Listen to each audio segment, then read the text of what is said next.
it's something relatable to it, because no matter where you were in the world, you were watching this thing, and now you're aware this thing was shot, and it does strike you a little bit, at least a little bit. It gets you a little bit.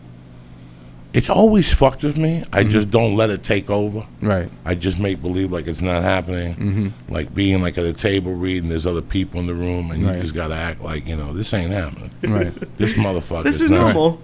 This guy is not standing 10 feet from me. I watched this guy kill a motherfucker in this movie and this movie and this movie. It's really fucking surreal. I don't even know how to describe it to people. I can't, because I'm embarrassed.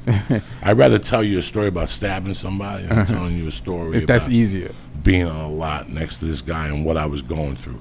The hardest lot I was ever around was shooting a movie with Dick Van Dyke. That old motherfucker with fucking little balls under his eyes and shit. He's old. I couldn't keep it together at all. At no point could I keep it together. I was crying. Damn. Every time I looked at him, I had to put my head down. Until finally, he was like, why is this fucking guy crying, bro? He's a big fucking dude. What's the problem? I had to tell him what happened. He must go through that a lot, though. That must happen all the time. Like, do you think if, like, Tom Cruise does a movie, it probably takes him a couple days to calm, like, all the rest of the actors down? Like, it must. I don't know. What happened with De Niro and Stallone?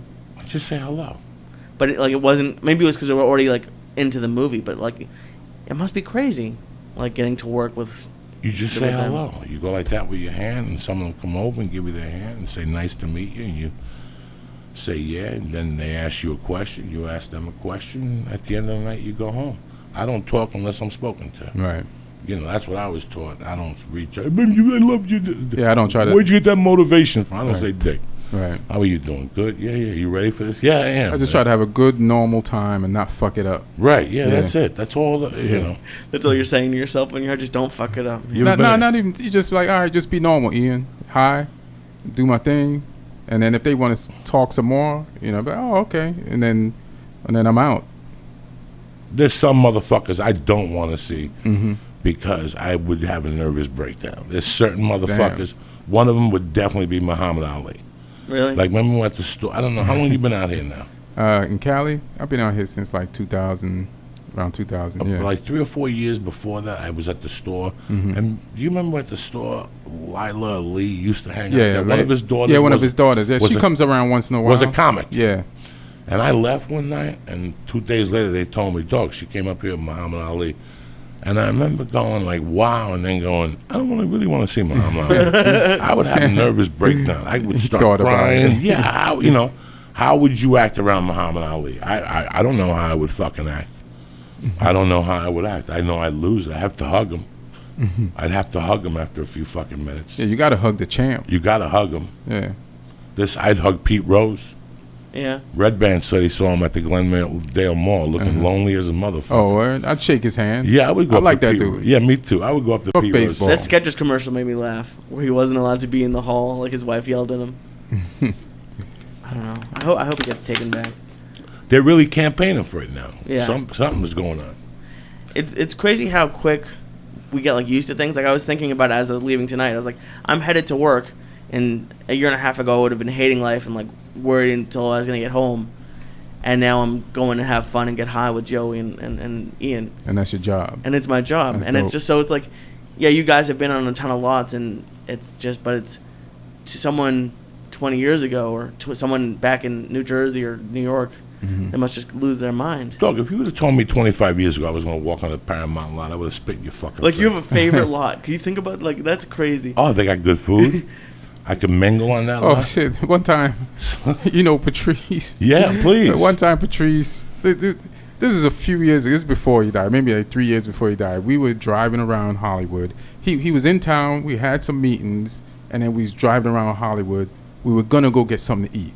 Then, in the middle of Hollywood, there was this lot, maybe around like Vine-ish. There's this lot, and it was set up for like food, like for like a shoot, and it was lunchtime.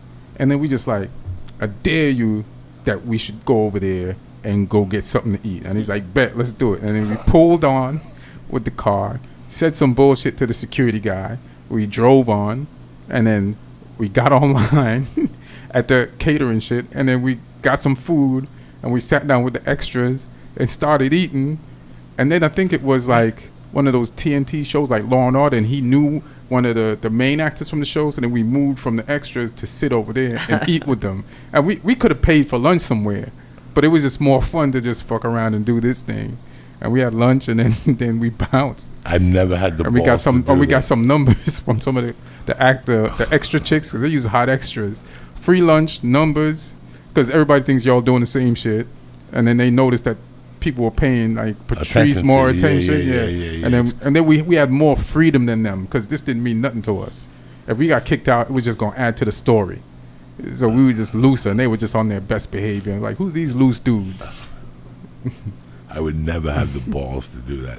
Just the thing of getting thrown Really? out. And somebody saying they threw Joe Diaz out. He tried to get a lunch. I would fucking have a heart attack. Everything Really? you've done and you Yeah, I can't know. do that? You can't take a lunch? There's a lot of things. Is that where you draw the line? It's funny, man. Yeah. That's fucking crazy. No, I don't have the balls to do it. I couldn't get away with it. We just thought the shit would be fun. It man, is just to fucking do. fun. That is And hysterical. we just thought it would be fun. That's We like going to had a somebody's good-ass party day. when you ain't invited. Yeah. Those That's are like the best driving parties. by. Yeah, it's like driving by and seeing a party going, let's take a chance. Let's Yeah. go in there. You know, you got a bag of weed. Just tell them we got weed. Let's see what happens. They let you in. When people see you with a drug, they let you in. Oh, he's all right. He What the belongs fuck? in this party. Who sent you here? Who invited you? I don't know. We went to the supermarket. Now, how long you been doing comedy? Like over 20 years. That's what I tell people. Now, you're a great writer, Mm-hmm. but how did you get into the other side of the writing? Like, how long you been doing that? I was doing stand-up, and then one time we was in New York. I started in New York, and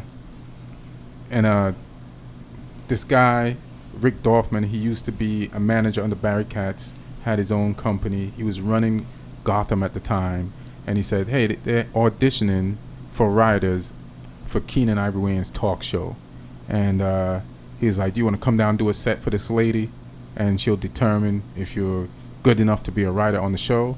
I was like, all right, bet, you know. And then I went down there that night, and I was hot back then. Like, I had a set that was getting standing O's if I did it. Like, it was a hot 10. Like, I'd thrown away all my old shit, started working on this thing at the Boston Comedy Club, and like built it up. And then there was a point where I was worried. I was doing the Boston so much I wasn't even doing black clubs. But then we had this black comedy competition in Jersey, and I drove all my friends there that night. I was looking for parking. They all jumped out the car, ran into the contest venue, wrote their names down, and when I walked in, there was like, we all signed up. So then I signed up last.